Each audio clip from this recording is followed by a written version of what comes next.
أعوذ بالله من الشيطان الرجيم. بسم الله الرحمن الرحيم.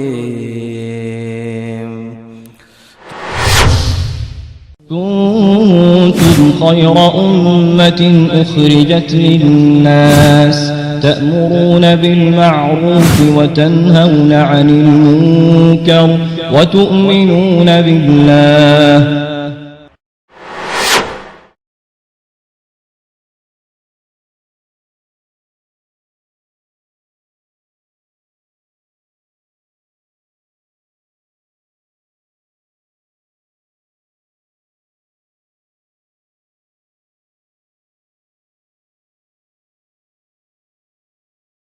تو بھائیو ہم کیوں تقلید نہیں کرتے؟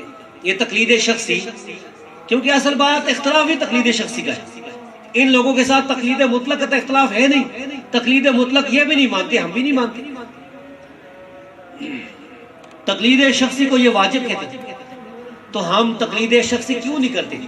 پہلی وجہ کہ تقلید شخصی قرآن کے خلاف ہے، دوسری وجہ تقلید سے قرآن کی توہین ہوتی ہے، تیسری وجہ تقلید حدیث کے خلاف ہے، چوتھی وجہ تقلید سے حدیث کی توہین ہوتی ہے، پانچویں وجہ تقلید بدعت ہے، چھٹی وجہ تقلید اجماع کے خلاف ہے، ساتویں وجہ تقلید آثار صحابہ کے خلاف ہے، آٹھویں وجہ تقلید آثار سلف کے خلاف ہے، اور وجہ نہم تقلید سے غلو پیدا ہوتا ہے، اور 10ویں وجہ مقلدین کی لڑائیاں اور فتوے اور مخالفین کی تکفیر ایک دوسرے کو کافر قرار دیتی ہے۔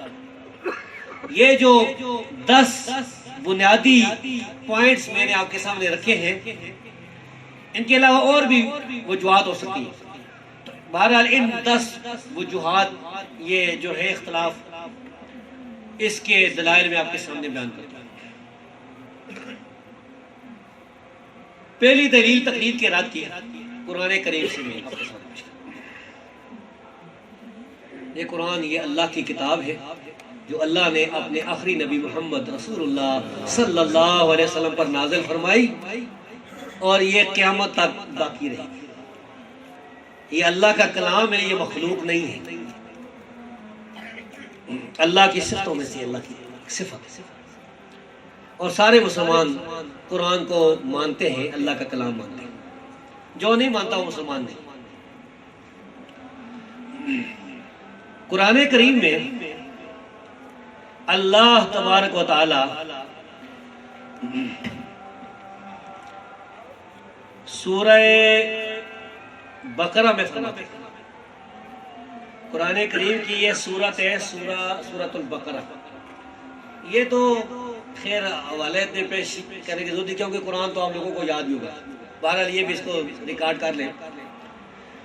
قرآن کریم میں سورہ بقرہ کی آیت نمبر 111 میں اللہ کریم فرماتا ہے، اعوذ باللہ من الشیطان الرجیم، قل ہاتوا برہانکم ان کنتم صادقین، کہہ دو اگر تم سچے ہو تو دلیل لے آؤ، اگر تم سچے ہو دلیل لے آؤ۔ تو اللہ کیا فرماتا ہے؟ دلیل لے آؤ۔ اور تقلید کیا کہتی ہے؟ بغیر دلیل کی پیروی کرو، چھوڑو دلیل، من غیر حجت ولا دلیل، کوئی حجت دلیل نہیں، آنکھیں بند کر کے بے سوچے سمجھے پیروی کرو۔ اللہ کہتا ہے ہاتوا برہانکم، قرآن کے خلاف ہوئی کہ نہیں بات؟ یہ جو قرآن کریم کی آیت ہے یہ سورۃ النمل میں بھی موجود ہے۔ سورہ نمل آیت نمبر 64 بھی یہی آیت ہے اسی طرح کی کہ قل ہاتوا برہانکم ان کنتم صادقین۔ یہ سورہ نمل 20واں پارہ اس کے شروع میں ہے۔ اللہ تبارک و تعالیٰ فرماتا ہے کہ قل ہاتوا برہانکم ان کنتم صادقین۔ اس آیت کریمہ سے تقلید کی جڑ ختم ہوئی، تقلید کی بنیاد ختم ہوئی، کیونکہ تقلید دلیل کی ضد ہوتی ہے۔ اللہ فرماتا ہے دلیل لے آؤ، تقلید ختم ہوئی۔ اچھا، ہم یہ جو آیت پیش کرتے ہیں، ممکن ہے کوئی آدمی چالاک آدمی یہ کل آپ کو دھوکہ دے کہے کہ یہ تو تقلید کے بارے میں یہ آیت نہیں ہے، علماء نے یہ تقلید کے بارے میں یہ آیت پیش نہیں کی، یہ زبیر الزئی نے اپنی طرف سے کہہ دیا۔ یہ میرے ہاتھ میں کتاب ہے امام ابن حزم رحمت اللہ علیہ، منجنیق الغرب ان کو ہم کہتے ہیں، مغرب کی منجنیقوں میں سے ایک موجود توپ خانہ۔ اس نے جو قرآن کتاب و سنت کے جو مخالفین تھے ان کو ایسی ان پر بمباری کیا، ابھی تک وہ تڑپ رہے۔ تو یہ آج سے 900 سال پہلے گزرے۔ ابن حزم رحمت اللہ علیہ، یہ ان کی کتاب ہے الاحکام فی اصول الاحکام، یہ اس کی 6ٹھی جلد میں آپ کے سامنے پیش کرنے والی ہے۔ اس کی 8 جلدیں ہیں اور 2 جلدوں میں اس طرح کی 8 جلدیں ہیں، یعنی اس میں 4 جلدیں ہیں اور اس کی پہلی جلد میں 4 جلدیں ہیں۔ اب میں 6ٹھی جلد انشاءاللہ آپ کے سامنے، یہ انہوں نے ایک باب باندھا ہے، یہ بھی اس کو ریکارڈ ہے، فصل ما قالہ اللہ تعالی فی ابطال التقلید، فصل کہ اللہ تبارک و تعالیٰ نے تقلید کے باطل ہونے کے بارے میں کیا فرمایا ہے۔ یہ اس کے آگے دلیل لے کے آئے، قل ہاتوا برہانکم ان کنتم صادقین، یہ اللہ فرماتا ہے، یہ تقلید کو اللہ باطل قرار دیتا ہے۔ یہ ثابت ہو گیا کہ یہ زبیر علی زئی کا استدلال نہیں، علماء نے اس آیت سے تقلید کو باطل قرار دیا، اور یہ صرف ابن حزم بھی نہیں، ابھی اور والے پیش ہونے، کیونکہ کوئی کہہ سکتا ہے کہ نہیں میں تو ابن حزم کو نہیں مانتا۔ یہ میرے ہاتھ میں کتاب ہے، اس کا نام ہے المستصفیٰ من علم الاصول، یہ غزالی کی، جس کو امام غزالی کہتے ہیں۔ امام غزالی کا ہو سکتا ہے لوگوں نے نام سنو، احیاء علوم الدین والا۔ یہ المستصفیٰ جلد نمبر 2 ہے۔ انہوں نے یہ صفحہ نمبر 389 پر 389 یہ لکھا ہے، قل ہاتوا برہانکم ھذا کلہ نہی عن التقلید، وہ کہتے ہیں یہ سارا تقلید سے منع کیا گیا، قرآن کی آیت سے ثابت ہوا کہ تقلید نہ کرو۔ یہ جی غزالی ہے جن کو دیوبندی بریلوی دونوں مانتے ہیں۔ یہ ایک اور بزرگ ہے، اس کتاب کے لکھنے والے کا نام امام سیوطی ہے، علامہ سیوطی، سیوطی کا بھی نام سنیں۔ کتاب کا نام ہے کتاب الرد علی من اخلد الی الارض وجہل ان الاجتہاد فی کل اصل فرض، یہ کتاب ہے جس میں انہوں نے تقلید کو باطل قرار دیا، تقلید کے خلاف یہ کتاب ہے، اور ابھی تک ہمارے بھائی اہل حدیث ہوئے ہوئے کسی کا ترجمہ بھی نہیں ہے، وہ اپنے جھگڑوں سے باندھے تھے۔ اس میں یہ لکھتے ہیں، قل ہاتوا برہانکم ان کنتم صادقین، صفحہ نمبر 130 پر، ھذا کلہ نہی عن التقلید، کہتے ہیں یہ سارا تقلید سے منع کیا گیا۔ یہ آپ کے سامنے 3 علماء کے اقوال میں نے پیش کیے ہیں کہ میں نے قرآن کریم کی جو آیت پیش کی ہے نا آپ کے سامنے یا خطبے میں پڑھی ہے، یہ بالکل تقلید کا رد کرتا ہے۔ یہ اپنی طرف سے میں قرآن کی تشریح نہیں کرتا ہوں، اپنی طرف سے تشریح کرنا یہ تو پرویزیوں کا کام ہے، کوئی اور منکرین حدیث، ہم تو سلف کے فہم سے قرآن حدیث سنتے ہیں۔ یہ اب دوسری آیت ہے، چونکہ ہمارا یہ پروگرام ہم اتنا لمبا نہیں کرنا چاہتے، اس لیے مختصر یہ 2 آیتیں ہی میں آپ کے سامنے پیش کروں گا۔ قرآن کریم کی سورہ بنی اسرائیل ہے، سورہ بنی اسرائیل کی آیت نمبر ہے 36، آیت نمبر 36، 15واں پارہ۔ اس میں رب کریم فرماتا ہے، وَلَا تَقْفُ مَا لَيْسَ لَكَ بِهِ عِلْمٌ، جس بات کا تجھے علم نہ ہو اس کی پیروی نہ کر۔ اللہ فرماتا ہے جس کا تجھے علم نہ ہو اس کی پیروی نہ کر۔ یہ کہتے ہیں بغیر دلیل پیروی کرو۔ یہ قرآن کریم کی آیت سے تقلید کا رد ثابت ہوا۔ اب یہ جو میں تقلید کا رد کر رہا ہوں قرآن کریم کی آیت سے، یہ مجھ سے پہلے علماء نے کیا ہے۔ یہ غزالی کی کتاب المستصفیٰ میں نے آپ کے سامنے رکھی تھی، جلد نمبر 2، اسی جلد نمبر 2 میں یہ یہاں لکھا ہوا ہے، صفحہ نمبر 389 پر، وَلَا تَقْفُ مَا لَيْسَ لَكَ بِهِ عِلْمٌ، یہی آیت لکھی ہے، اور آگے لکھا ہے کہ ھذا کلہ نہی عن التقلید۔ یہ آیت اور یہ ساری آیتیں تقلید سے منع کرتی ہیں۔ اسی طرح یہ ایک اور بزرگ کی کتاب ہے، حافظ ابن القیم رحمت اللہ علیہ۔ تمام بھائیوں کو یہ میری باتیں سمجھ آ رہی ہیں نا؟ اچھا، کیونکہ اس میں حوالے زیادہ ہوتے ہیں اور یہ حوالے ہی اصل بات ہے۔ ہمارے خلاف اگر کوئی جواب بھی دے گا نا، حوالے نہیں، زبانی باتیں کر کے چلا جائے گا۔ اہل حدیث کو اللہ رب العزت نے یہ ایک برتری عطا فرمائیے کہ وہ دلائل کے ساتھ حوالوں کے ساتھ غالب ہے۔ بہرحال یہ ابن قیم رحمہ اللہ کی یہ کتاب ہے، حافظ ابن تیمیہ شیخ الاسلام ابن تیمیہ کے شاگرد۔ اس کتاب کا نام ہے اعلام الموقعین، جلد نمبر 2، صفحہ نمبر 188۔ یہ عربی نسخے کہتے ہیں کہ وقال تعالی ولا تقف ما ليس لك بعلم والتقليد ليس بعلم باتفاق اهل العلم كما في۔ یہ اب تقلید کا رد کرتے ہیں اور کہتے ہیں کہ اللہ نے فرمایا ولا تقف ما ليس لك بعلم، یہ سارا یہ انہوں نے باب ادائے تقلید کیا۔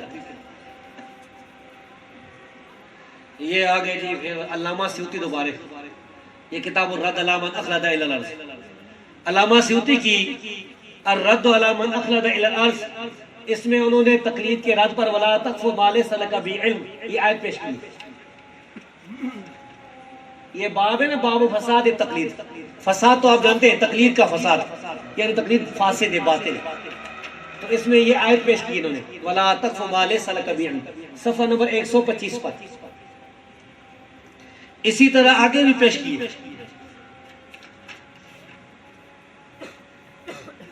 تو آگے لکھتے ہیں یہ یعنی اور آیتیں پیش کرتے ہیں ھذا کلہ نہی عن التقلید، یہ ساری آیتیں تقلید سے منع کرتی ہیں۔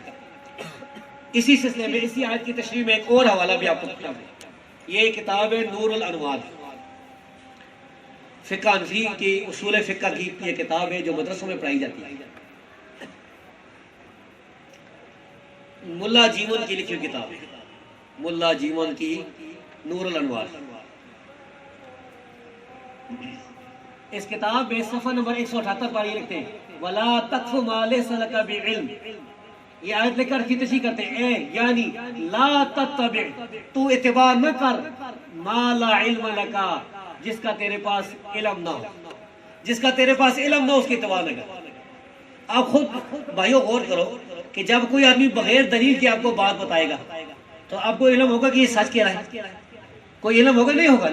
تو اللہ فرماتا ہے وَلَا تَقْفُ مَا لَيْسَ لَكَ بِعِلْمٍ، جس کا تجھے علم نہ اس کی پیروی نہ کر۔ تو قرآن کی 2 آیتوں سے میں نے ثابت کر دیا کہ تقلید جو ہے یہ باتیں صحیح نہیں۔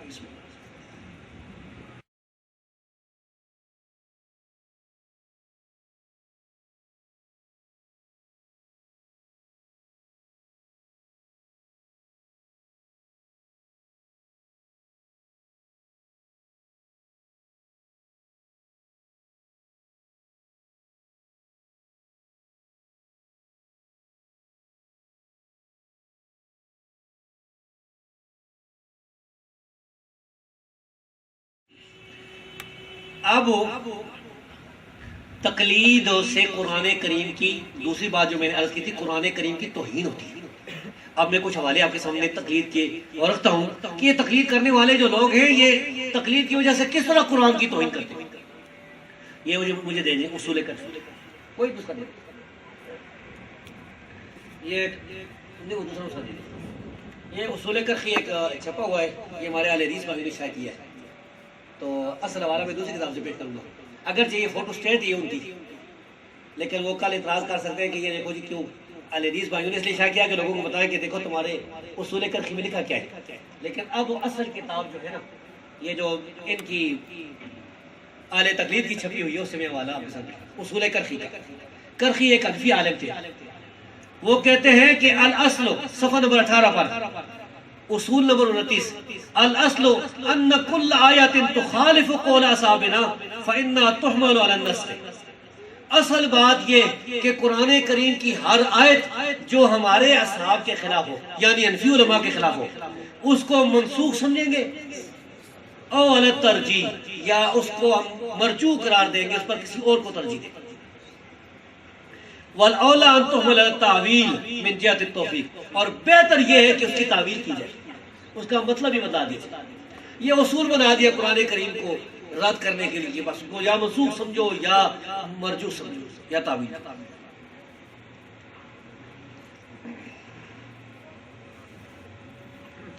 اچھا یہ بھی توہین میں ہے، سوالات انشاءاللہ بعد میں جواب۔ اچھا یہ بھی توہین میں سے ہے کہ میں آپ کے سامنے بیان کر چکا ہوں کہ مفتی رشید احمد صاحب نے یہ کہا ہے کہ اور مقلد کے لیے قول امام حجت ہوتا ہے، نہ کہ ادلہ اربعہ کہ ان سے استدلال وظیفہ مجتہد ہے۔ اچھا ایسا کریں، مجھے یہ جو میں نے آپ کے سامنے اقوال پیش کیے نا، جب وہ کہتے ہیں کہ اصل دلیل امام کا قول ہے اور ہم حدیث تائید میں پیش کرتے ہیں اور آیت، یہ ساری تو نہیں ہے، لیکن وقت کے کمی کی وجہ سے چند حوالے میں آپ کے سامنے کہوں۔ یہ نور الانوار ہے، نور الانوار اصول فقہ کی کتاب۔ یہ جس بھائی کو شک و بات میں بھی آپ دیکھ سکتے ہیں، اس کی انشاءاللہ سی ڈی بھی ملے گی آپ کو، تو اس میں بھی آپ دیکھ سکتے ہیں۔ صفحہ نمبر 193 پر تقلید نے دیکھے انسان کی عقل کو کس طرح اندھا کر دیا۔ یہ صفحہ 193 ہے، اس میں یہ لکھا ہے لِأَنَّ الْآيَتَيْنِ إِذَا تَعَارَضَتَا تَسَاقَطَتَا، کہتے ہیں کہ قرآن کی دو آیتیں جب ایک دوسرے سے ٹکرا جاتی ہیں تو دونوں گر جاتی ہیں، دونوں ساقط ہو جاتے ہیں۔ معاذ اللہ، ان لوگوں کا یہ عقیدہ ہے کہ قرآن قرآن سے ٹکرا جاتا ہے۔ ہمارا یہ عقیدہ ہے کہ قرآن قرآن سے نہیں ٹکراتا، قرآن حدیث سے نہیں ٹکراتا، حدیث حدیث سے نہیں ٹکراتی۔ یہ کہتے ہیں کہ قرآن کی جب دو آیتیں ٹکرا جائیں تو وہ ساقط ہو جاتی ہے، گر جاتی ہے۔ یہ کیا ہو جائے گی؟ وجہ تقلید۔ اسی پر ان بھائیوں نے بات نہیں، اسی پر یہ رکے نہیں۔ یہ آپ دیکھیں گے فتاوی قاضی خان کے نام سے فقہ حنفی کی کتاب، یہ قرآن کریم کی توہین، یہ دیکھیں، یہ آپ کے سامنے پیش کر رہے ہیں فتاوی قاضی خان فقہ حنفی کی بڑی معتبر کتاب، یہ اس کی دوسری جلد ہے، آخرین ہے، اور صفحہ نمبر 365، یہ 365 صفحے پر یہ عبارت ہے جو آپ کے سامنے پڑھنے میں، والذی رعف، اور جس آدمی کی نفسیر پھوٹ جائے، فلا یرقا دمہ، پس اس کا خون باندھ نہ ہو، فاراد ان یکتب بدمہ، پس وہ ارادہ کرے کہ وہ لکھے خون کے ساتھ، علی جبہتہ، اپنی پیشانی پر، شیئا من القرآن، قرآن میں سے کوئی چیز، قال ابو بکر الاسقاف رحمہ اللہ یجوز، ابو بکر اسقاف حنفی جو بڑا عالم تھا، اس نے کہا جائز ہے، یعنی خون کے ساتھ ہو قرآن لکھنا پیشانی پر جائز ہے۔ وَيَقِيلَ لَوْ كَتَبَ بِالْبَوْلِ، کہا گیا اگر پیشاب کے ساتھ لکھے، قَالَ لَوْ كَانَ فِي شِفَاء لَا بَأْسَ بِهِ، اس نے جواب دیا کہ اگر اس میں شفا ہو تو پھر کوئی حرج نہیں ہے، کوئی گناہ نہیں، کوئی حرج نہیں۔ یعنی پیشاب کے ساتھ اگر یہ اس کو پتا چلے کہ مجھے شفا مل جائے گی، خون بند ہو جائے گا، پیشاب کے ساتھ یہ قرآن لکھے تو کوئی حرج نہیں۔ کیسی توہین؟ تقلید کی وجہ سے، یہ لوگ جو ہیں تقلید کی وجہ سے اس طرح قرآن کریم کی توہین کے وہ مرتکب بنے ہیں۔